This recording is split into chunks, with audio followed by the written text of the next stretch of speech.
Hello and welcome live from New Delhi. You're watching DD India News Hour, India's voice to the world. I'm Gautam Roy, and coming up in the next hour, Prime Minister Narendra Modi gives astronaut wings to 4 test pilots for India's first orbital mission in space, Gagayaan, which is slated for later this year, says the nation will have its own space station by 2035. US President Joe Biden says Israel has agreed to stop military action in Gaza for Ramadan as Hamas studies a proposal for a temporary truce which includes prisoner hostage exchange. The 2024 US presidential race reaches Michigan now with both the Republican and Democratic primaries slated for Tuesday. And Sweden clears its final hurdle to join NATO after Hungary's parliament votes to ratify its bid, ending the more than 18 months delay in the process.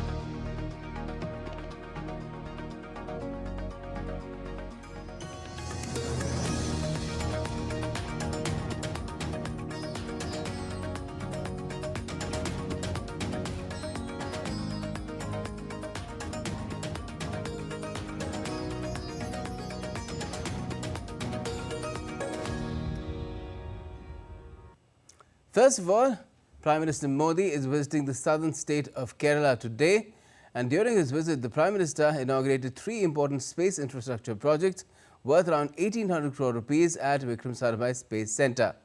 This is in Thiruvananthapuram, which is the state capital of Kerala. The projects include the SLV integration facility at the Satish Dhawan Space Centre, Sriharikota, the new semi-cryogenics integrated engine and stage test facility at ISRO Propulsion Complex at Mahendragiri and Trisonic Wind Tunnel at VSSC Thiruvananthapuram. While addressing the event, Prime Minister Modi praised the role of women in India's space program. आज यहाँ अनेक projects का लोकार्पण भी किया गया है। इनसे देश का वर्ल्ड क्लास टेक्नोलॉजी के क्षेत्र में सामर्थ्य तो बढ़ेगा ही, साथ ही रोजगार के भी नए अवसर बनेंगे। और साथियों, मुझे खुशी है कि हमारे स्पेस सेक्टर में विमेन पावर, इस विमेन पावर को बहुत महत्व दिया जा रहा है। चंद्रयान हो या गगनयान, महिला वैज्ञानिकों के बिना ऐसे किसी भी मिशन की कल्पना भी नहीं की जा सकती। The PM also reviewed the progress of the Gagayaan mission and bestowed astronaut wings to 4 astronaut designates. Gagayaan mission is India's first human space flight program for which extensive preparations are going on at various Indian Space Research Organization centers. Prime Minister Modi noted that astronaut designates are not just 4 names or individuals, they are 4 Shakti of carrying the aspirations of 140 crore or 1.3 trillion Indians into space. He added that they symbolize the trust, courage, valor and discipline of today's India. I beg your pardon, 1.4 billion Indians in space. And DD India's Aisha Khanam joins us live from Kerala for more on this. Good afternoon to you, Aisha. Tell us more about India's first manned mission in space and contextualize the significance of what has happened today in that light. Well, India's ambitious mission, this is Gagayaan, will be launched next year, and this is a mission wherein India will showcase its space prowess, and this is a mission led by none other than the Prime Minister of the country, Narendra Modi. And this mission is all set, and this is going to be this will be launched in 2025. But before that, Gagayaan is all set to launch a humanoid robo, Mitra, which will do the final test and checkings of the system, and which will fly in actual conditions. And when this robo flight is successful, then the final flight of the astronauts chosen today will be taken up. So Gagayaan mission is a statement to the world that India is now self-reliant in space technology. India is creating history day by day with the use of its own innovative space technology. And Gagayaan mission will once again prove that Indians will be in the space, as Prime Minister clearly said that though Rakesh Sharma was the first Indian to take a space walk, the ISRO astronauts who are selected will be the first Indian astronauts on India's indigenous mission. So he said it will be our launch pad, it will be our countdown, and this will be a history for India.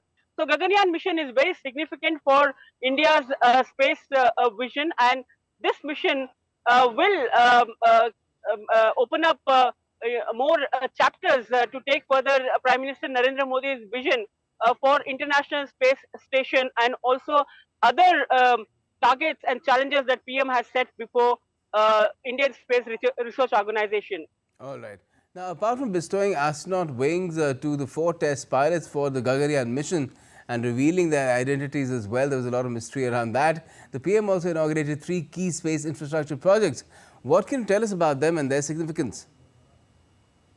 Well, absolutely. This was a momentous occasion and excitement where all Indians were looking up, at the dais where Prime Minister honored these astronaut designates with the astronaut wings. And this was a suspense that ended, since many years people were asking who will be those Indians who will be lucky ones to take the Gaganyaan mission. So that was a momentous occasion, not only for these astronaut designate, but also for their family members, as well as people of India watching them with pride.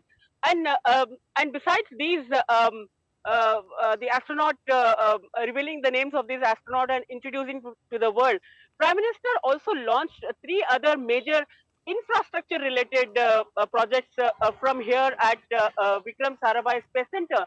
Now, PSLV integration facility at Sriharikota will be an interesting infrastructure wherein this PSLV is used for launching the smaller satellites, lesser heavy satellites. So this satellite will be integrated directly at the launchpad towers, mobile towers, so that the time will be reduced and the frequency of the launches can be increased from about 6 to 15 or 16 in a year. So this will help many entrepreneurs, many private players launch small satellites with the help of PSLV, and also PSLV then will also be able to integrate the SSLV, small satellite launch vehicle. Yes. Remember, now this is the era of nano satellites. This is the era wherein even the college students are launching satellites. And since India has opened up its space policy for the private players to work jointly with the Indian Space Research Organization, this kind of facility will help increase the launches more in numbers. And also the other facility, the trisonic wind tunnel, is also important. Here at VSCC Vikram Space Sarabhai Center, this was a long pending demand that they required a trisonic wind tunnel, which is used to test the flight systems. These the flights before the rockets, before they are taken to the launch pad, undergo very rigorous and stressful tests, and this is done in this wind tunnel. So this is called trisonic tunnel because it can be tested in 3 different aspects, this can be tested with the speed of the sound, which matches the speed of the sound, lesser than the speed of the sound, and also higher than the speed of the sound. Right. So this is another one. So we're running out of time. We have to move on. I'm afraid we'll get details about what's been left, the 3rd project as well, which has been unveiled, the space infrastructure project, a little later from now. Thanks a lot for joining us for the time being. Addressing the gathering, Prime Minister Modi praised the 4 astronaut designates selected for the Gaganyaan mission as well. ये सिर्फ 4 नाम और 4 इंसान नहीं है, ये 140 crore aspirations को space में ले जाने वाली 4 शक्तियां हैं। 40 वर्ष के बाद कोई भारतीय अंतरिक्ष में जाने वाला है, लेकिन इस बार टाइम भी हमारा है, काउंटडाउन भी हमारा है और रॉकेट भी हमारा है. The U.S. presidential race heads to Michigan now, which is holding its primaries for both Democrats and Republicans. Donald Trump and Nikki Haley are the major Republican candidates in Michigan's GOP primary, and President Biden does not have a major primary challenger in the Democratic contest.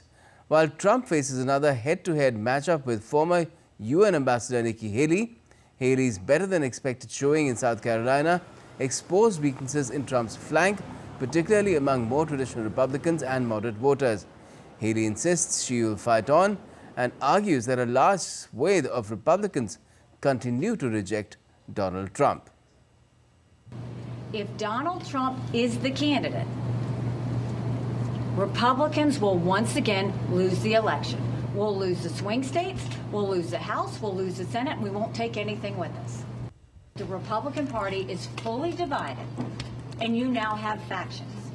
You can't win a general election if you don't acknowledge the 40% of Republicans who are saying we don't want Donald Trump.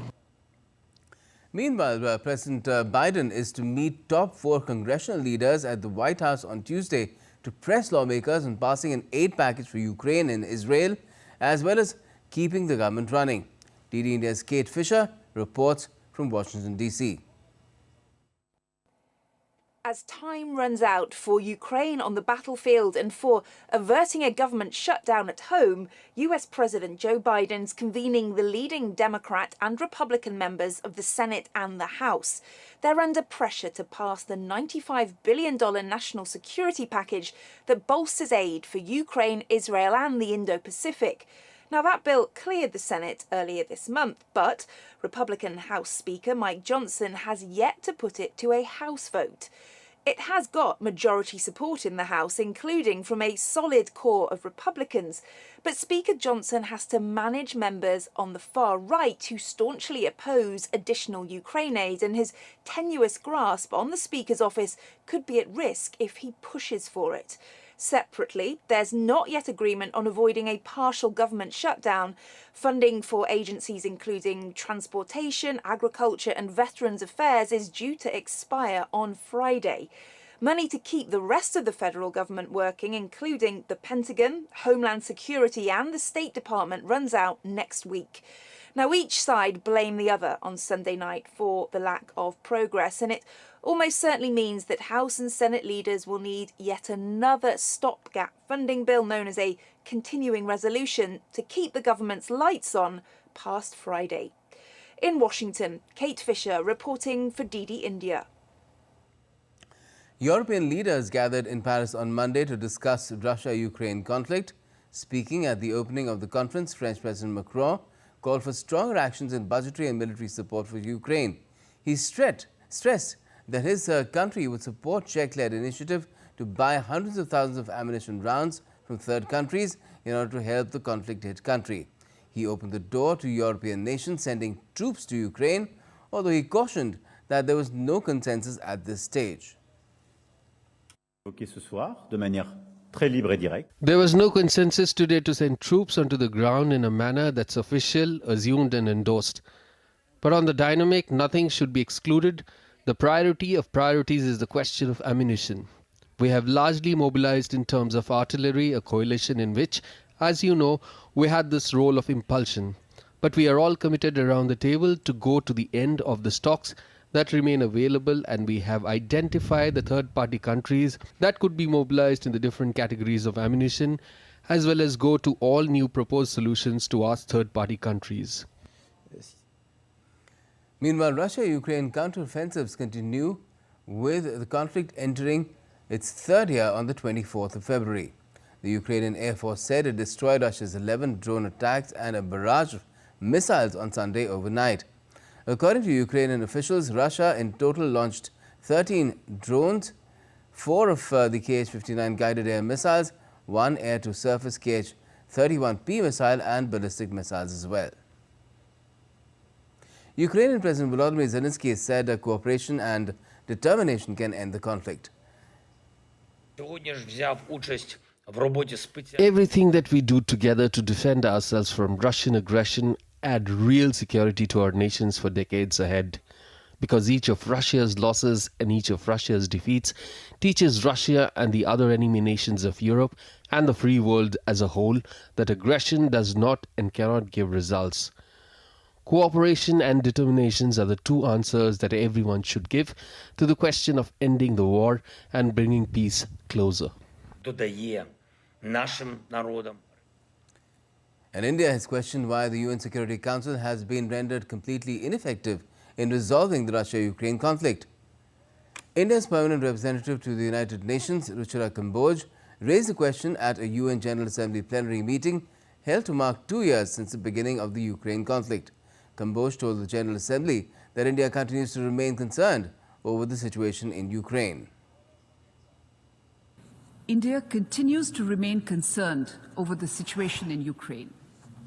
We have consistently held the position that no solution can ever come at the cost of human lives.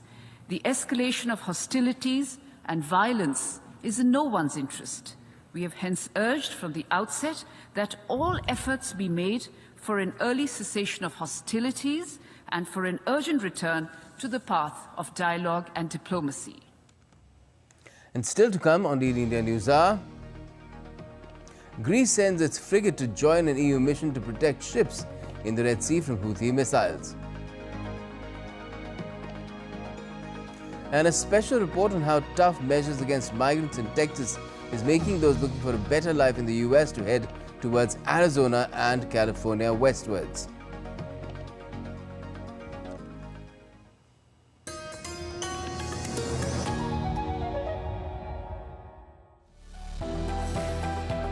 Turning crisis into opportunity, transforming ideas into action, stories of real change, tales of sustainable solution.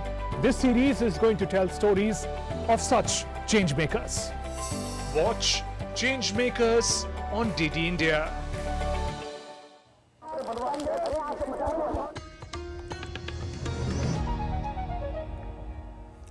Welcome back. You're watching DD India News Hour. I'm Gautam Roy. United States President Joe Biden has said that Israel has agreed to cease military operations in Gaza during the holy month of Ramadan, while Hamas reviewed a proposed truce that includes the cessation of hostilities and a prisoner hostage swap.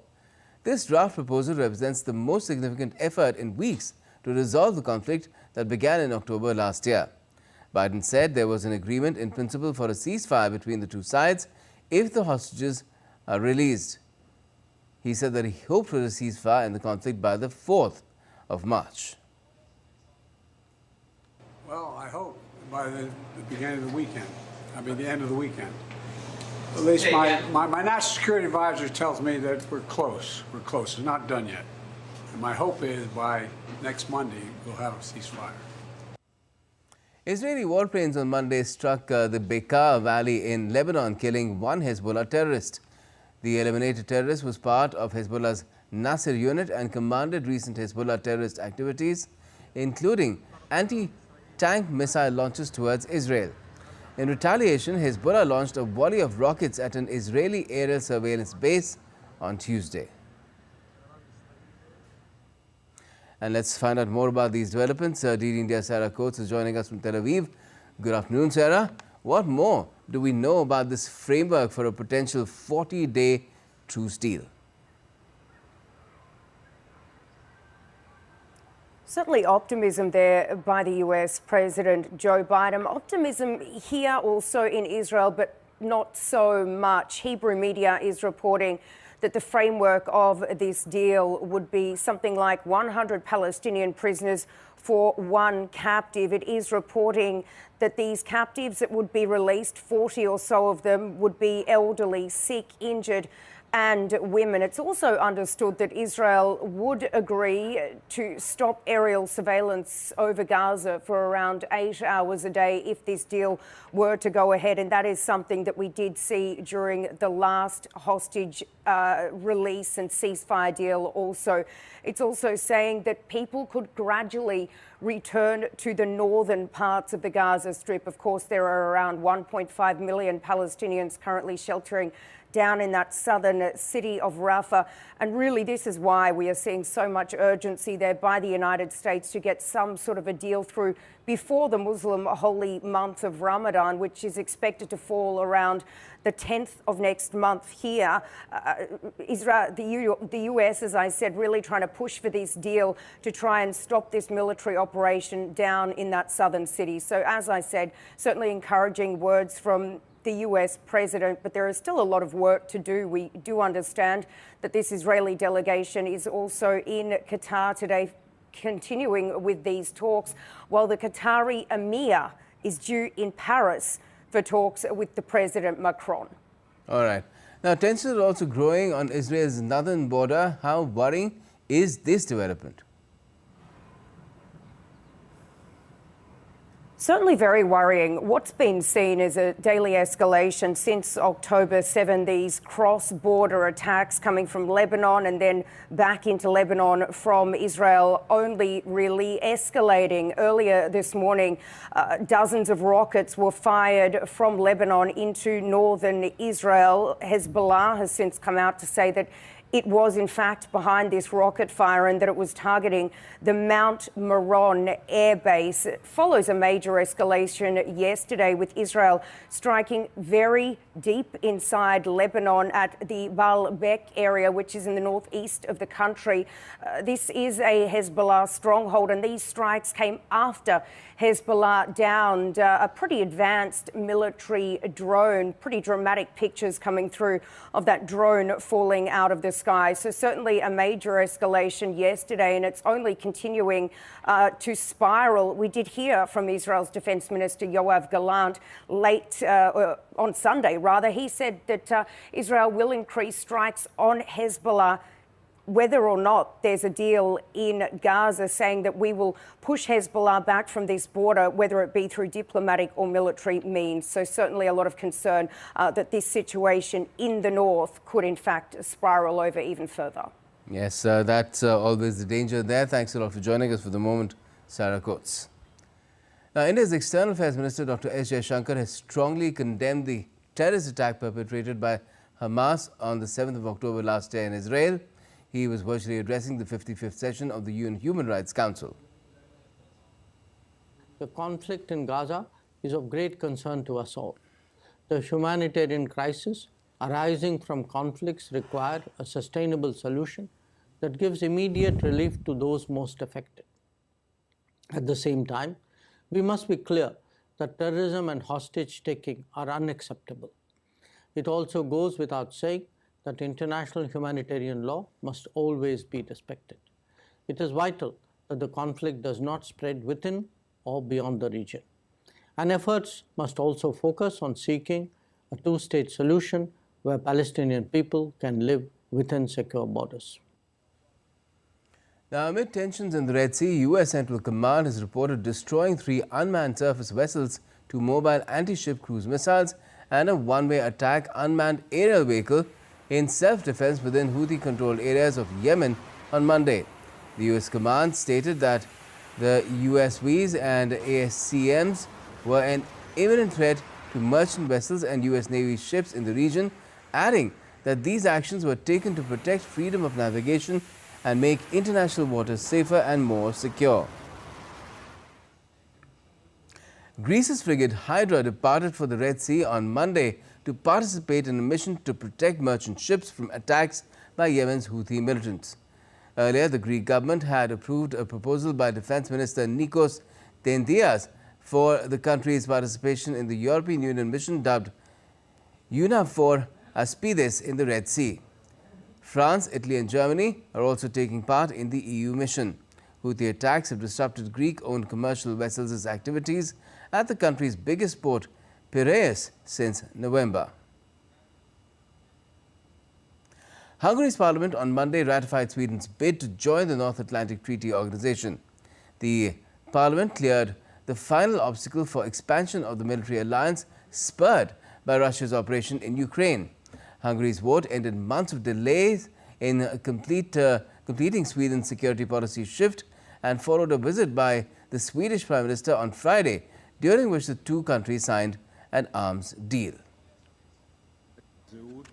Hungary's parliament approved Sweden's NATO accession on Monday, clearing the last hurdle before the historic step by the Nordic country, whose neutrality lasted through 2 world wars and the simmering conflict of the Cold War.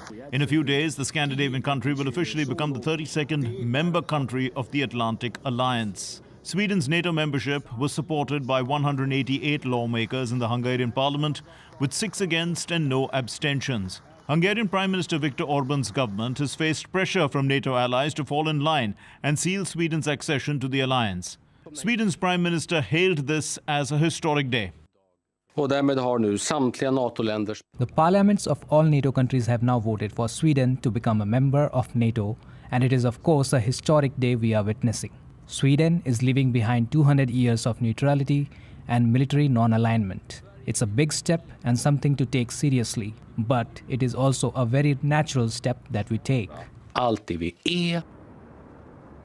Getting approval from the Hungarian parliament was the final hurdle for Stockholm joining NATO.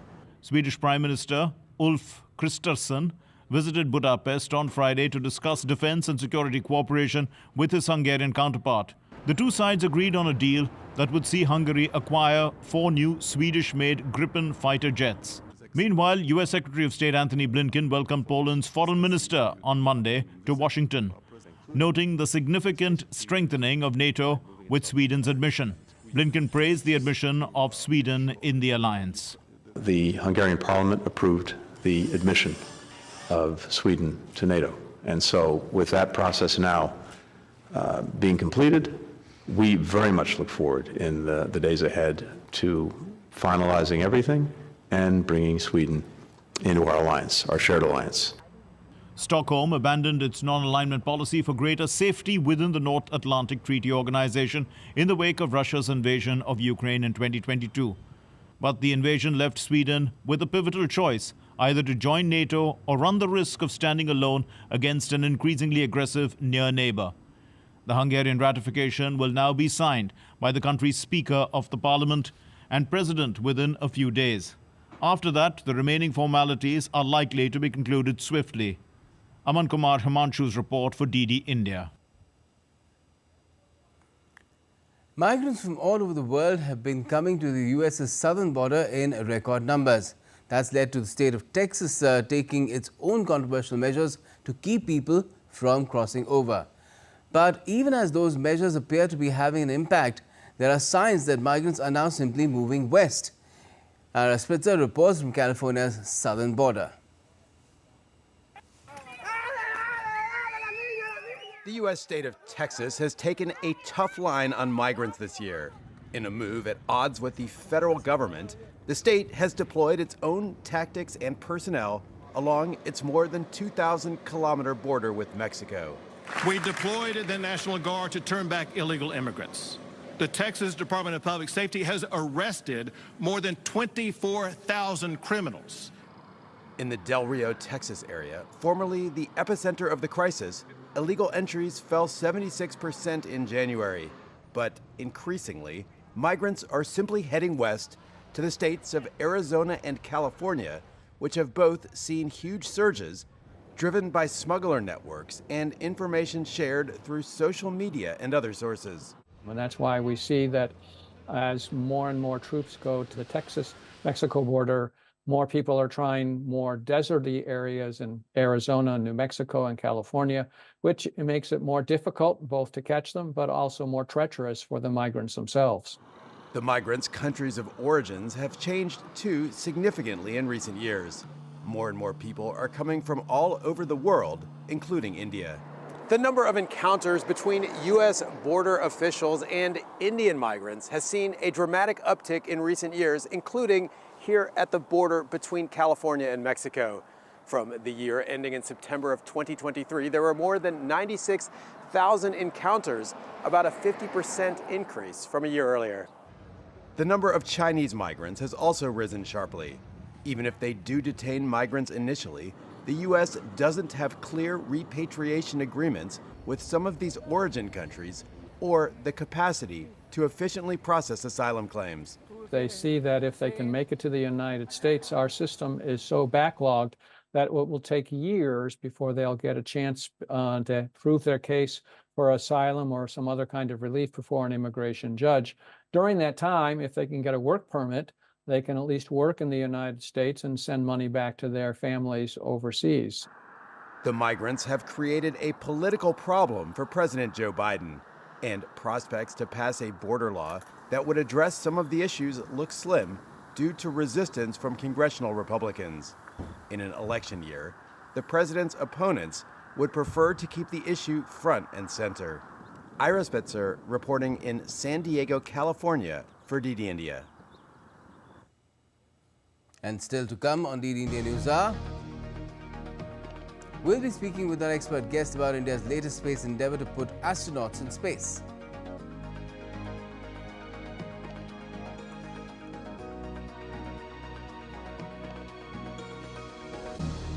Taiwan claims there's been an intrusion of 5 Chinese Coast Guard ships in restricted waters of its frontline islands.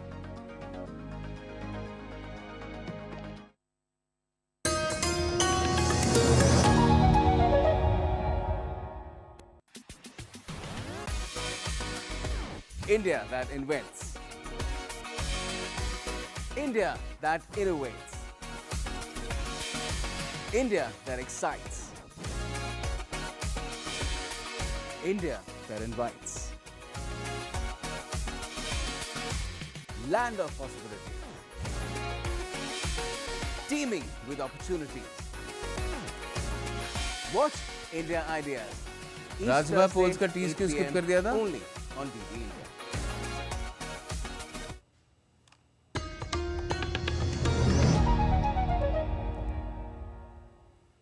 Welcome back. You're watching DD India News Hour. I'm Gautam Roy, and before we go any further, another look at some of our top stories. Prime Minister Narendra Modi gives astronaut wings to 4 test pilots for India's first orbital mission in space. Gagayaan, which is slated for later this year, says the nation will have its own space station by 2035. US President Joe Biden says Israel has agreed to stop military action in Gaza for Ramadan, as Hamas studies a proposal for a temporary truce which includes prisoner hostage swap. And the 2024 US presidential race reaches Michigan, with both the Republican and Democratic primaries slated for Tuesday.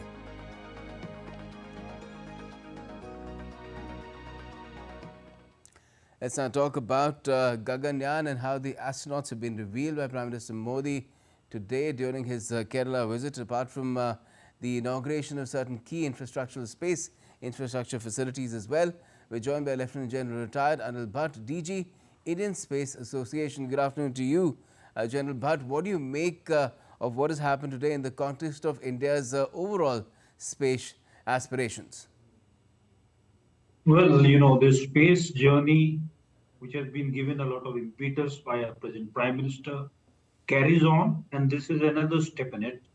We know Gagayaan mission trials, some trials of it have already been carried out, would be launched sometime next year, initially with the Astronaut, and then with one of the 3 of these astronauts, 4 of them whose name has been identified today. And they are all from the Air Force, 3 group captains, that is Prashant Balkrishnan Nair, Ajit Krishnan, and Angad Pratap, and Wing Commander Subhanshu Shukla. They have been trained in Bangalore, and I also believe they would have been trained in Russia before, and they would be all ready to go on India's first human flight mission, Gagayaan, when it takes place. Right. These are all steps, and of course, like the Prime Minister announced, that in 2035, we would be having a space station of Indian space station. And by 2040, the first human being would be landed on the moon. Yes, So certainly. this path which the Prime Minister has defined is going to move forward. Certainly. Now, just tell us a little bit more about Gagayaan, because I believe most of the preparations, although they got delayed because of COVID-19, are now in place, and it's just a question of, I guess, a few months now that the mission could be launched into around a 400-kilometer orbit above the Earth's surface. Yes, the orbit, as you rightly said, is at 400 kilometers. There'll be 3 astronauts in it, and this will be there for approximately 3 days. But what is important is that before human beings, these astronauts are sent there, there would be a robo-astronaut which would be launched next year to test all these things. Because what is most critical in a human space mission is the environmental control, and all those tests, multiple tests have been carried out by ISRO, and they will continue to do it because it has to be totally safe when we are launching human beings into space. Certainly. And in terms of India's overall strategy where space is concerned, how critical is putting humans up there? Because the PM also today said that we intend to go to the moon again as well. Yeah. So ultimately, till 2040, what has been defined is that we have a human landing on the moon. And if we send human beings to space, that is very important. Test how our own Indian-made launch vehicle will be able to take these astronauts to the mission, and all those tests will be required to be done for us to then have a lander which will land on moon and even bring the astronauts. And I'm very sure that ISRO will do it by 2050. All right. Now, some would say that, it happened in '82 as well, that an Indian astronaut had gone up, in fact, stayed at the space station as well. What's so significant now? What is the clear distinction now that is the clear distinction now only that we're doing it all by our own dint instead of relying on others? Yes, definitely. Firstly, we are doing it by ourselves. And when you send human beings to space, there are many more technologies which get developed. And these are the same technologies which will then be used when a human being from India is landed on. So it is not only sending 3 people, it is not a status issue. It is development of the technology, development of the technique, and assurance that we can take it forward for later landing. And the other infrastructure facilities for space, our space capabilities that the PM inaugurated today, what would their significance be in your assessment? ISRO has been doing a great job, and they have been developing. They have got a very good infrastructure which has been made over the years by resources given by the government. These are add-ons to that. There was a PSLV integration facility. There is a trisonic wind tunnel, which where equipments are tested at different Mach from 0.4 to 3 Mach, and semi-cryogenic engine and stage test facility. So these are the 3 facilities which were around that place and in Mahendragiri, which were inaugurated by the Prime Minister. Right. General Bhatt, thank you so much for joining us and talking about these developments where India's space ambitions are concerned. Now, voting is underway in the upper house of the Indian Parliament, that's the Rajya Sabha, for 15 seats across 3 states. While 41 of the 56 candidates have been elected to the Rajya Sabha unopposed, voting is taking place for 10 seats in Uttar Pradesh, 4 in Karnataka and 1 in Himachal Pradesh. Polling has begun and the counting will be taken up by today evening itself.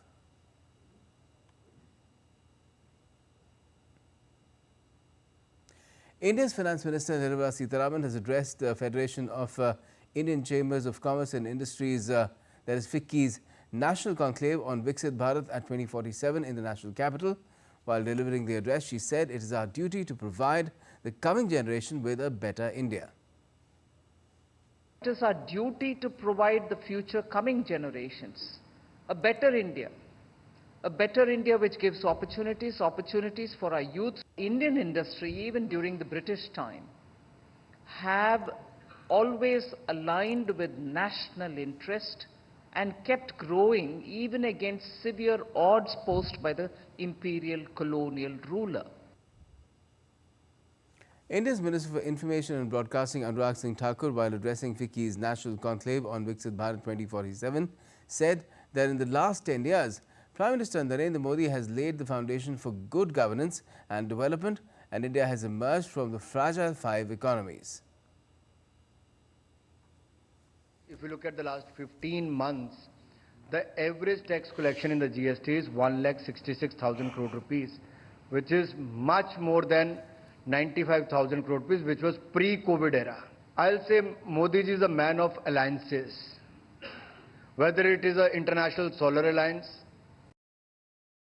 biofuel alliance, or many other such alliances which happened at the international level. One after another such alliances has happened because of the strong leadership of Prime Minister Modi. FICCI's National Conclave was also addressed by Minister of Commerce and Industry Piyush Goyal, where he highlighted the growing confidence in India's potential and the nation's rising stature on the global stage. When I see the response we are getting across the world in terms of India's positioning at various international fora, everything seems to be falling into place for the India story to flourish, for India to be the preferred destination for foreign investments, and the vision that the Prime Minister has laid out before the country of Viksit Bharat by 2047 clearly seems very, very achievable, very, very doable. And I think the entire nation has adopted that as our mantra, as our collective effort to reach the goal of a developed nation, to add to maybe $30 trillion to our economy.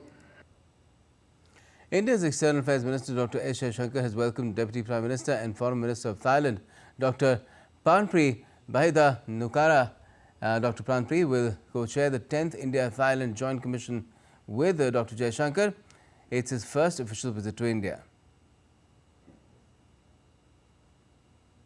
The Indian Army has inducted a new bridge-laying system today that is made in India. More from DD India's Nandita Dagar. This is the launch vehicle of the 45-meter modular bridge, which has been designed by the DRDO and manufactured by Larsen & Toubro. It has been handed over to the Indian Army and has been delivered, accepted ceremonially by the Army Chief General Manoj Pandey. This modular bridge with a width of 4 meters can be laid in combinations of various lengths parallelly. Also, it has a very high endurance and its life is around 30 years.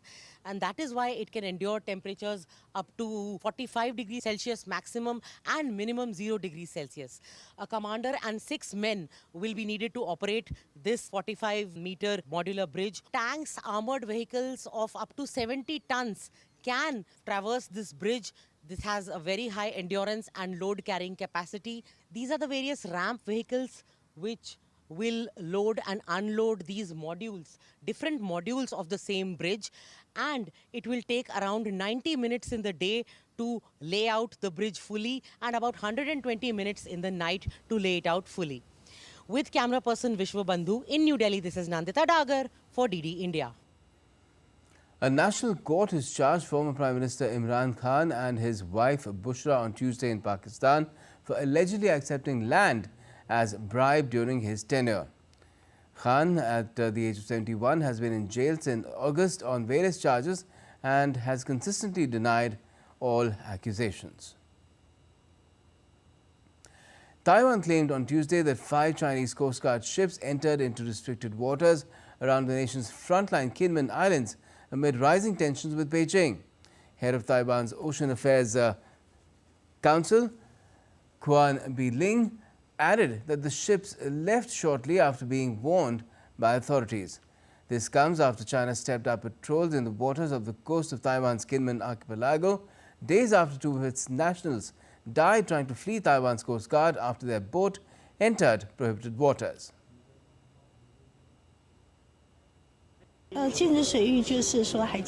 Yesterday, in territorial waters, there was one Chinese ship that entered our off-limit territorial waters and 4 Chinese ships that entered our restricted territorial waters, all of them for a short amount of time. But our Coast Guards responded to each one of them in accordance with their rankings and communicated that we hoped they would leave. And still to come on DD India News are Bitcoin crosses 57,000 US dollars to reach a 2-year high.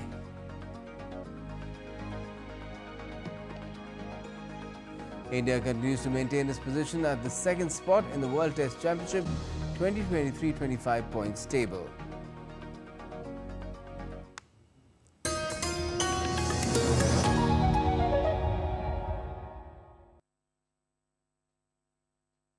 In a world that never stops, where information shapes our reality, one app stands out, helps you stay ahead of time. Introducing the DD India app, your gateway to a world of news right at your fingertips. Your most trusted source of news goes global, goes digital. Explore a world of options, top stories, live updates, in-depth analysis, and more. Stay informed wherever you are. Real-time alerts keep you ahead of the curve always. The DD India app, connecting you to the world, one story at a time.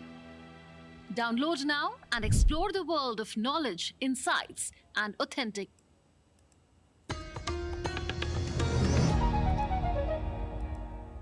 Welcome back. You're watching DD India News Hour. I'm Gautam Roy. Bitcoin has hit a 2-year high on Tuesday on signs of large players buying the cryptocurrency. Bitcoin has rallied more than 10% in 2 sessions.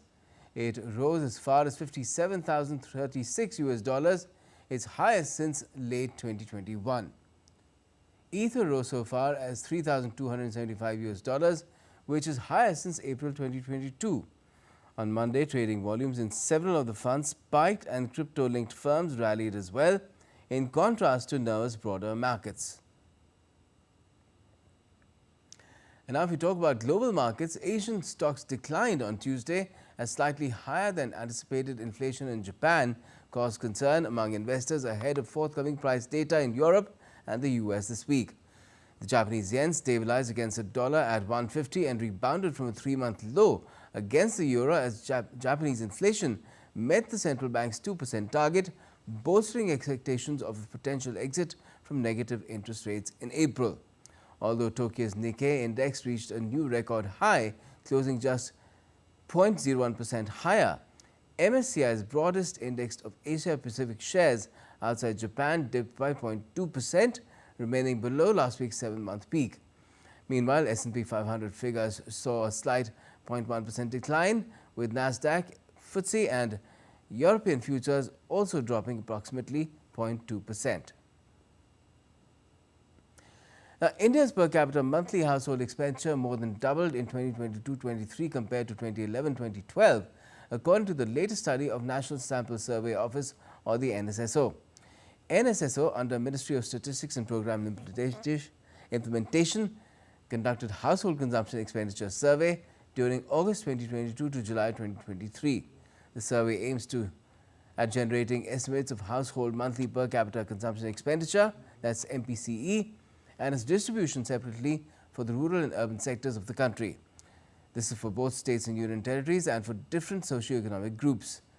According to the survey, the average MPCE at current prices more than doubled to 6,459 rupees in urban areas in 2022-23 from 2,630 rupees, that is Indian rupees, in 2021-2012.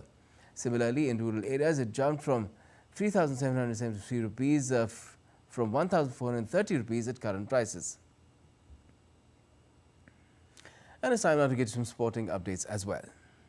Now, India consolidated its position as the second spot in the World Test Championship 2023-25 points table, following its 5-wicket victory against England in the 4th Test in Ranchi on Monday. England's percentage took a further hit with the loss and fell to 19.44%, keeping the side in the 9th spot. Ben Stokes' team has also been docked 19 points for slow over rate. New Zealand remains at the top of the table after completing a 2-0 series sweep against South Africa earlier in February. Now, India's young stars led Team India to victory against England in the Test series. Not only did India tame England's baseball approach, but showcased a renewed side that also presents a promising future. Here's a report that tells you more about India's young cricketing army. Take a look. Team India recently clinched the Test series against England, creating history. Not only did Team India become the first to beat England in the baseball era, but India's young lads gave a powerful performance, once again ensuring a promising future for the sport. Dhruv Jurel, a Player of the Match award in only his second Test, plaudits from the experts, and praise from his England counterpart, Indian wicketkeeper Dhruv Jurel, could not have dreamt of a better start to his international career. Jurel made his Test debut in the third Test in Rajkot, where India steamrolled England by 434 runs, their biggest Test victory by runs. Yashasvi Jaiswal, the left-handed Jaiswal who made his India debut last year during the tour of the West Indies, is on a run-making spree. Jaiswal struck 2 double hundreds in the second and third Tests against England. Not only this, the 22-year-old Jaiswal joined Indian batting legends Sunil Gavaskar, Virat Kohli, Rahul Dravid as well as Dilip Sardesai in amassing more than 600 runs in a Test series. Akashdeep made his Test debut in the India vs England fourth Test at the JSCA Stadium in Ranchi. The 27-year-old bowled dream opening spell on Test debut, blowing away the England top order en route to 3 for 70. Sarfraz Khan. Maharashtra's Sarfraz joined the esteemed company of Gavaskar, Dilawar Hussain and Shreyas Iyer to become just the fourth Indian to smash twin 50s on Test debut.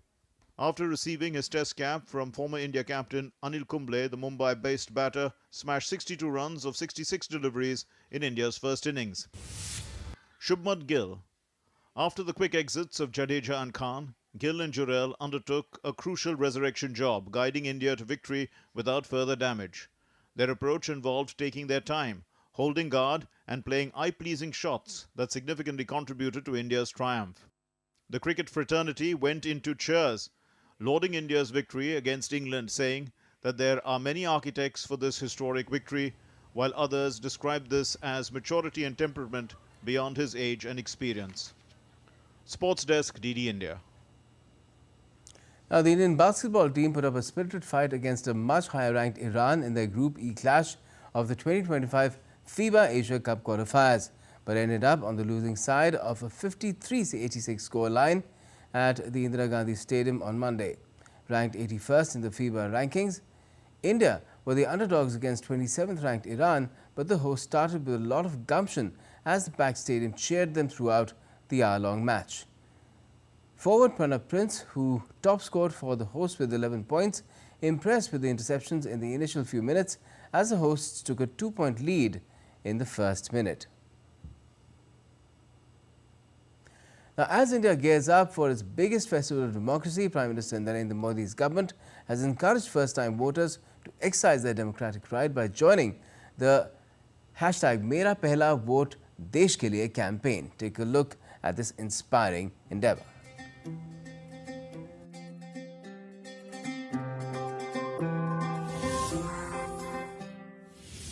की हूँ कोई बच्ची नहीं, नई हूँ पर कच्ची नहीं।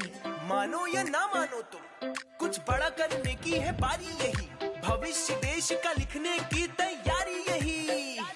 बचपन से अब तक मेरी माटी ने दुलारा, आज मुझको है मेरे देश ने पुकारा। आज चल पड़े हैं हम सबके कदम, बदलने भाग्य देश का निकल पड़े हैं हम। आज चल पड़े हैं हम सबके कदम, बदलने भाग्य देश का निकल पड़े हैं हम। हो बनेगा देश महान जब वोट करेंगे हम।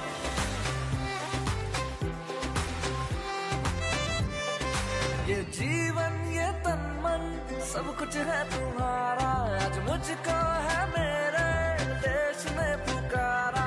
जो सोचे और ठाने तो करके दिखा दे, ऐसे है मेरे देश के फौलादी इरादे। आज चल पड़े हैं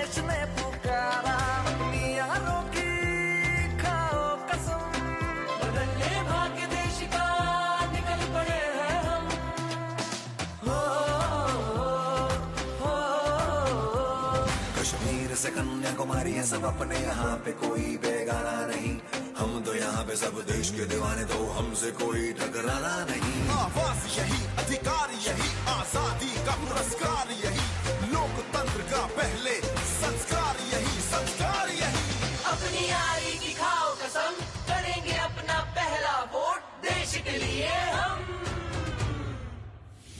ये जीवन फर्स्ट टाइम जी सर सब कुछ है तुम्हारा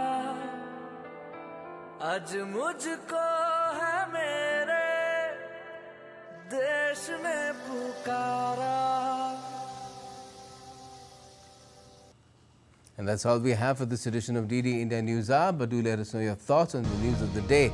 You can connect with us on Facebook, X as well as Instagram. We'll be back with more news and updates as they break here on DD India. For the moment, thanks for watching this broadcast.